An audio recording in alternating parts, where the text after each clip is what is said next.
Hello po, magandang madaling araw mula dito sa Cherry Hill, New Jersey, United States of America. 1:30 ng madaling araw dito. So, bakit ako gising pa? Sa totoo lang po, kanina matutulog na sana ako ng mga alas, parang 11 o'clock na yata yon. Mag-11. Nung nagkaroon ng emergency sa isang sister facility ng work ko, nag-shutdown ang air conditioner ng building. So, pag mga ganong sitwasyon kasi, kapag hindi agad maayos ang aircon ng building at mainit, is kinakailangan ililipat namin ang mga pasyente.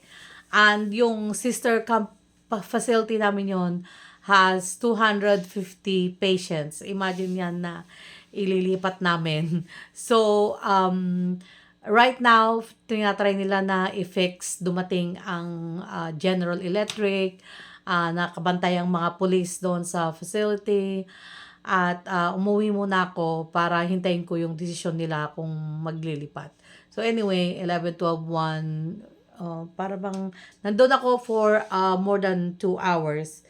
So, pagkatapos kong tumulong na mag-rounds at chinek ang mga pasyente, at pwede namang uwi muna ako kasi nandun na yung mga big boss. So, hintayin ko na lang kung kailangan nila ng tulong sa pag-evacuate sa mga pasyente. So anyway, ganun po dito ang mga patakaran o ang mga ginagawa. Ini-ensure ang safety ng mga pasyente, kahit pag winter, kapag namatay ang heater, pag summer, pag namatay ang air condition, we have to evacuate ang mga pasyente kung hindi maayos yung system ng building.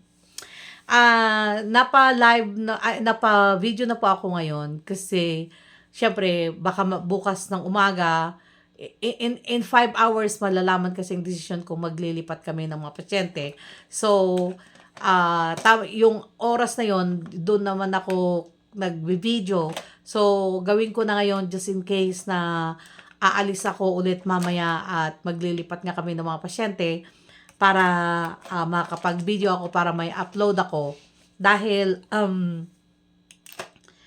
pinag-usapan pa rin natin kung ano yung mga possible na mga ikakaso, no?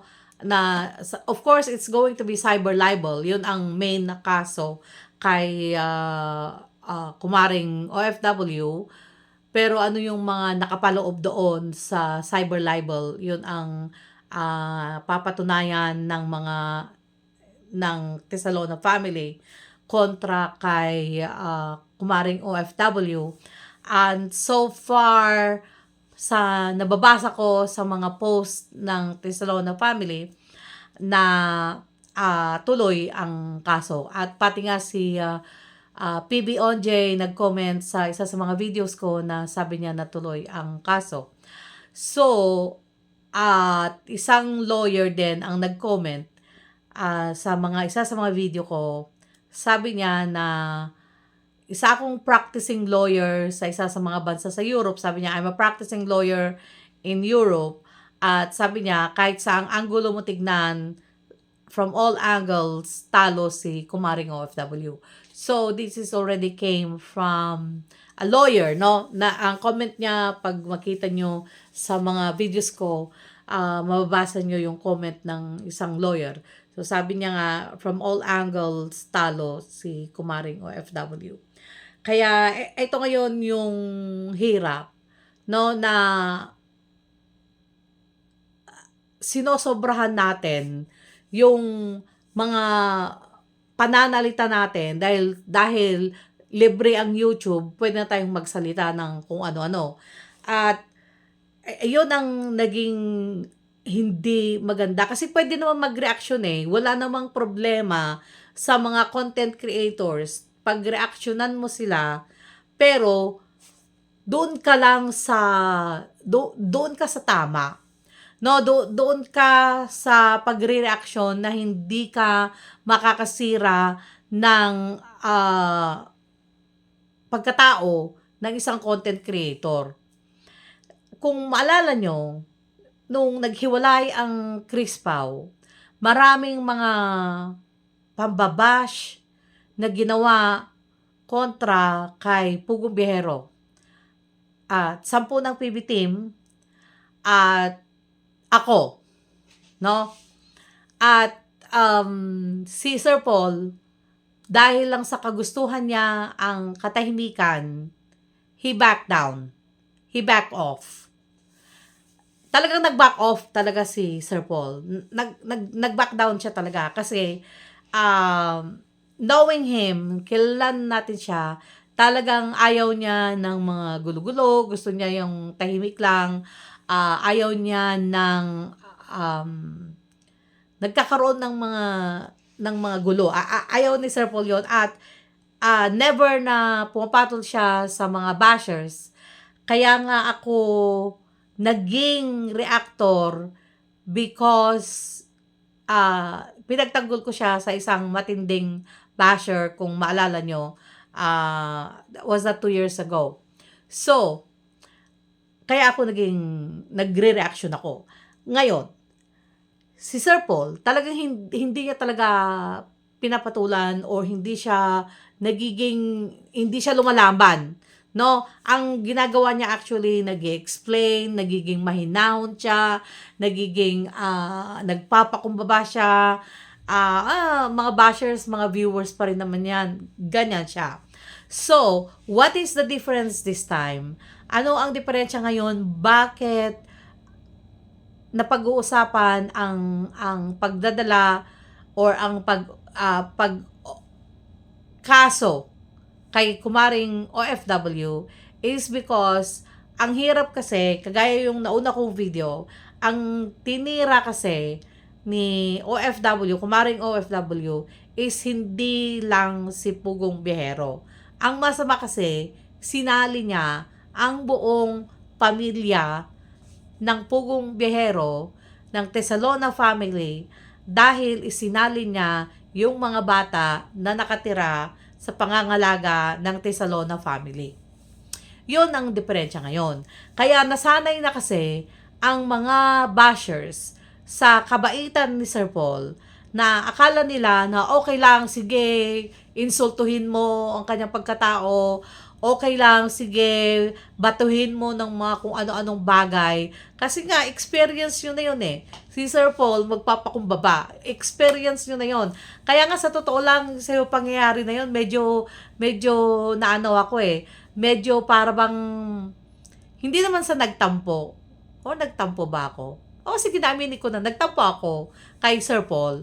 Sa totoo lang, kasi sa tindi ng mga pambabash sa kanya, sa tindi ng mga grabe talaga, hindi makain ng aso na ibinato sa kanya at sa PB team. Nagpakumbaba siya talaga. Talagang nagpakumbaba siya. Na sabi ko, ano ba yan? Like, sometimes he has to fight. Sabi ko ng ganon sa sarili ko. But then again, sarili ko lang yon. Hindi ko, kahit pa meron kaming open communication ni Sir Paul, hindi ko siya sinasabihan or hindi ako nagsasuggest or hindi ako nagbibigay ng advice. No, unless na he himself will talk to me and ask me, for things. But hindi ako nag-volunteer na mag-suggest o mag-advise kay Sir Paul. Pero sa totoo lang, talagang that time, medyo nagtampo ako. Kaya yun ang dahilan kung bakit tumigil akong mag-reaction muna sa Pugong Biyahero team. Dahil sa isip ko, bakit ko siya ipaglalaban kung siya mismo sa sarili niya is ayaw niyang ipaglaban ang katotohanan. Kumbaga, so, nag-back down siya, nag-back off siya, at iyon ang dahilan kung sa totoo lang, sorry Sir Paul, kaya medyo talagang nagtampo ako sa kanya. Anyways, ngayon, nasanay ang mga bashers na to, na kung ano-ano na lang ang ibato, ano-ano na lang ang gawin, nung hindi nila kayang matinag si Sir Paul dahil nag-give up siya, dahil nag-giveaway siya, dahil nag-back off siya, dahil si Sir Paul ang sumuko at niwagayway niya ang puting bandila. Ito yung reaction ko to Winigayway niya ang puting bandila. So, ang nangyari, tuloy, ayan, namihasa ang mga ibang mga bashers na hindi naman talaga nanonood ng Pugong Biyahero Team bago ang Chris Pao, na hindi naman talaga alam kung ano yung mga patakaran ng Pugong Biyahero Team Foundation, na every time na meron silang scholar, hindi nila alam na may mga permahan, nakasali ang DSWD, may permahan ng magulang, may kontrata. They don't know those things. Kasi nga hindi sila dating nanonood. Ang nangyayari na lang kasi ngayon, dahil nasali sila sa parang nangyari kasi sa Aldab to So the same thing na nangyari sa Chris Pao, in which na nag-warning ako noon na kapag ang mga subscribers o ang mga fans masyadong makikialam, masisira ang Chris Pao. I warned this nung nag-uumpisa na ang Chris Pao. Pero dahil nga, balik tayo sa topic natin, dahil nga nasanay ng mga bashers na i-bash si Pugong Biyahero Team at hindi nila natinag dahil nga nag-giveaway si Sir Paul, ayaw tumigil ng mga bashers na to. Gusto nila talaga may kalaban. Gusto nila talaga away. Ayaw nila talagang tumigil. Dapat kasi nung nag-giveaway na si Sir Paul, nung nag-surrender na siya, na sinabi na niya na walang totoong relationship, drama lang lahat, teleserye lang lahat. Nung sinabi na sana ni Sir Paul na gayon, nag-back off na sana ang mga bashers na to na nagde-defense kay Chris na, pero hindi sila tumigil. Iyon ang naging problema dito. At isanali nila ang mga bata sa pangangalaga ng mga Tisalona at naisali ang members ng Tisalona family ngayon na binash nila. Kaya ngayon, itong mga members ng Tisalona family, sandali. Sabi nila ngayon, that's foul. Foul na yan. Kasi nanununtok na talaga ang mga bashers na to below the belt. So ngayon, dahil nga nasanay na sila na pinagbigyan lang sila ni Sir Paul, no? Hinayaan ni Sir Paul silang i-bash and all that crap. Which, again, I will say I was so mad that time. I was really mad. At talagang nagtampo ko kay Sir Paul that time. Anyways, ayun ngayon. Pumapalag ngayon ang Tesalona family. So, kagaya ng sabi ng lawyer, na kahit saang mo ang gulong tignan, talo si kumaring OFW. Kaya kumaring OFW, kung hindi talaga iurong ng Tesalona family ang paghahain ng cybercrime sa'yo, I'm sorry to say, pero lawyers na mismo ang nagsabi na kahit sang anggulo, talo ka. Kaya hindi ko alam ngayon. Ayan ngayon. So, ngayon, magpatulong ka na sa mga kasama mong mga bashers, mga alagad, at yung magpaano ka na ng humingi ka na ng donation ng pera dahil kailangan mo talagang depensahan ang sarili mo. At isa pa, ito pa ang problema kasi dito, kumaring OFW, no? Ang problema pa dito, may mga kasamahan ka dyan sa Saudi Arabia or mga kapwa nating Pilipino na nagtatrabaho sa Saudi Arabia na pwede ka nilang i-report.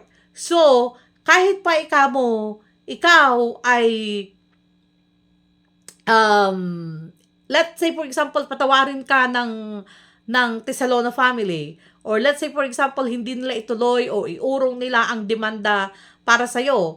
Ito ang isa pang dapat mong katakutan, kumaring OFW. Yung may mga galit na Pilipinos sa'yo na nagtratrabaho din dyan sa Saudi Arabia.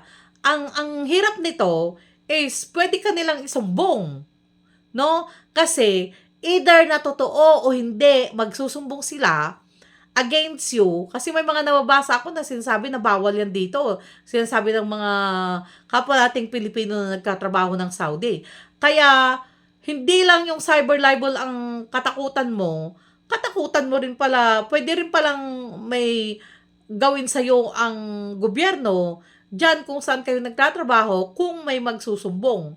Baka may magsumbong sa'yo dahil sa asar sa'yo. Kaya ano na lang, talaga kumaring OFW, talagang kung ako sa'yo, talagang magpakumbaba ka na at humingi ka rin ng tawad sa mga nasaktan mong mga Pilipino talaga at ano, i-dispatchahin mo na lang yung channel mo. Dispatchahin mo na lang talaga yung channel mo. Kasi wala ka namang pinaglalaban eh. Mali yung pinaglalaban mo. Ayun lang ang masasabi ko sa'yo. No? Sana gamitin mo ang common sense mo kung yung natitirang common sense mo. At wag kang, dahil lang may nagko-comment na go laban sis.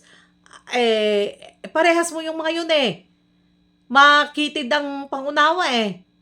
Oh, o ngayon, tignan natin ngayon yung mga naggo-go sis sa'yo ngayon. Kung matutulungan ka nila ngayon sa ikakaso sa'yo ng Tisalona or pag isinumbong ka ng mga kapwa nating Pilipino dyan sa Saudi. Ayun lang ang masasabi ko sa'yo. Kaya dapat talaga matakot ka na. Ha? Uy, hindi kita tinatakot, pero sinasabi ko lang. At the end of the day, naawa pa. Kaya nga, nung ako noon ang binabash mo, hindi kita pinatulan. Kasi naawa pa rin ako sa'yo. No? Ngayon, dinamay mo ang buong pamilya ng Tisalona. Yun ang naging problema. Mm.